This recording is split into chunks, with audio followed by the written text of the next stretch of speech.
Assalamu alaikum dear students. My name is Ramzan Ajmal and this is Elysium School and College lodhra. इस video के अंदर हमने chemistry के MCQs discuss करने होंगे. Chemistry second year first paper 2023 जिसमें पहला MCQs है pick the element having least melting point among the alkaline earth metal. इनमें से किस अल्कलाइन अर्थ मेटल्स का मेल्टिंग पॉइंट सबसे कम है. बेटा ये MCQs चैप्टर नंबर 1 से दिया हुआ है मेल्टिंग पॉइंट के टॉपिक में से, और जिसका करेक्ट आंसर है चार्ली मैग्नीशियम Mg. यहाँ पर आंसर स्ट्रोंशियम नहीं होगा क्योंकि magnesium exceptional structure metallic structure behave show करता है. इसी तरह अगर हम सेकेंड MCQs डिस्कस करें, सेकेंड MCQs था the mineral sylvite having the chemical formula.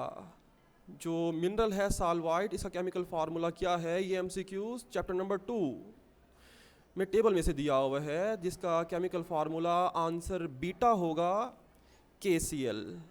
साल्वाइट potassium का मिनरल है. इसी तरह थर्ड MCQ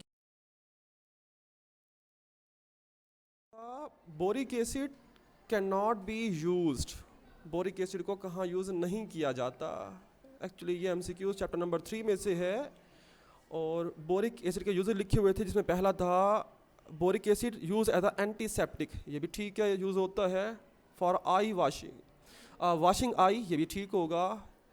इन सोडा बोटल्स ये नहीं है. बोरिक एसिड को हम सोडा बोटल्स में यूज़ नहीं करते, तो इसका आंसर होगा चार्ली सोडा बोटल्स रहेगा. इसी तरह हमारे पास जो fourth oxidation of NO in the air produce. देखिए बेटा चैप्टर नंबर 4 से MCQs दिया हुआ है. NO की ऑक्सीडेशन से NO2 बनता है, और NO2 डाइमर की फॉर्म में होगा. उसे डबल कर दें, NO2 का डबल N2O4, जो आपके पास आंसर डेल्टा पर लिखा हुआ है N2O4 होगा. इसी तरह MCQs number 4, which halogen does occur naturally in the positive oxidation state. वैसे तो हमारे पास जो हैलोजन्स है वो नेगेटिव ऑक्सीडेशन स्टेट होती है, लेकिन यहाँ पर जो आंसर अल्फा आयोडीन है, इसके कंपाउंड हैं जिसमें आयोडीन पॉजिटिव ऑक्सीडेशन स्टेट में होता है. जिसकी एक एग्जांपल NaIO3 की है, जिसमें आयोडीन +5 की फॉर्म में होता है, और ये नेचुरल अकरिंग कंपाउंड होता है. इसी तरह MCQs number 6, the purest form of commercial iron is. Chapter number 6 से MCQs है purest form of iron. Simple है, जिसमें कार्बन की परसेंटेज कम होगी वो प्योरेस्ट फॉर्म होगा. तो pig iron, cast iron, wrought iron, तो इन तमाम में से आंसर चार्ली बनता है, रॉट आयरन. इसमें कार्बन की परसेंटेज सबसे कम है, तो ये प्योरेस्ट फॉर्म कहलाएगा. Next MCQ, which one of the following is not heterocyclic compound. कौन सा हेट्रोसाइक्लिक कंपाउंड नहीं है. ये सिंपल सा MCQs है चैप्टर नंबर 7 में से. इसका आंसर होगा अल्फा नेफ्थलीन.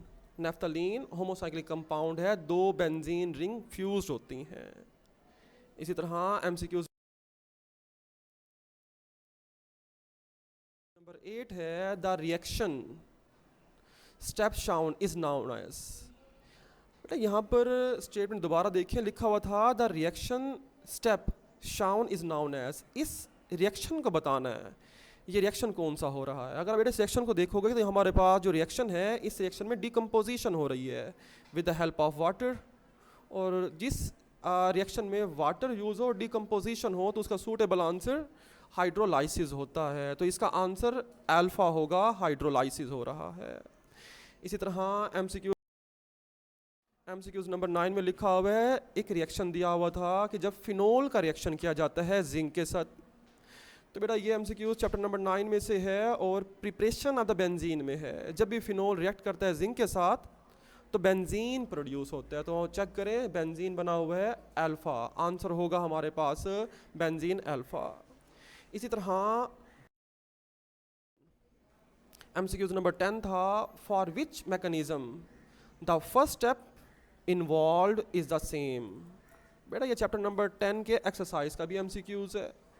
इसका आंसर जो है वो होगा डेल्टा E1 एंड SN1। ये दोनों रिएक्शन 2 स्टेप के अंदर होते हैं और इनका पहला स्टेप सेम होता है जो कि आयोनाइजेशन होता है। इसी तरह एमसीक्यूज नंबर 11, हमारे पास एमसीक्यूज नंबर 11 था, which compound shows maximum hydrogen bonding with the water. पानी के साथ कौन हाइड्रोजन बॉन्ड बनाएगा? सिंपल है, जिसके अंदर OH ग्रुप होगा। तो इनमें से जो सूटेबल आंसर है वो है चार्ली, एथेनॉल C2H5OH, क्योंकि इसके अंदर ऑक्सीजन है जो कि मोर इलेक्ट्रोनेगेटिव मौजूद होता है। इसी तरह अगर हम नेक्स्ट एमसीक्यूज डिस्कस करें, एमसीक्यूज नंबर 12, उसमें लिखा हुआ था which among of the following is known as a carbolic acid. Carbolic acid is a second name of phenol. तो यहाँ पर फिनोल का फार्मूला ढूंढ लें जो कि लिखा हुआ है अल्फा पर, C6H5OH होगा। इसी तरह MCQ, ketone are prepared by the oxidation of. Ketone कैसे प्रिपेयर होता है? बेटा ये एमसीक्यूज आपके पास चैप्टर नंबर 12 के एक्सरसाइज में से दिया हुआ है और चैप्टर 12 में इसका रिएक्शन भी लिखा हुआ है। इसका आंसर है बीटा, सेकेंडरी अल्कोहल की जब भी हम ऑक्सीडेशन करते हैं तो हमारे पास कीटोन्स प्रोड्यूस होते हैं, जबकि प्राइमरी से एल्डिहाइड्स प्रोड्यूस होते थे। इसी तरह एमसीक्यूज था acetamide is prepared by the heating. Acetamide, ये एमसीक्यूज चैप्टर नंबर 13 में से दिया हुआ है।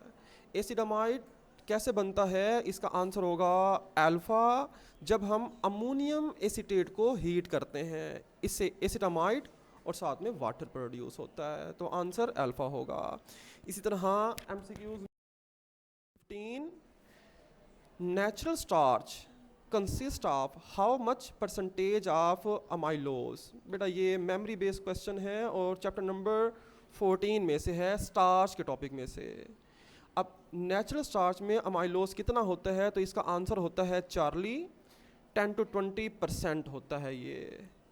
इसी तरह अगर हम नेक्स्ट एमसीक्यूज 16 देखें, micronutrients are required in the quantity ranging from.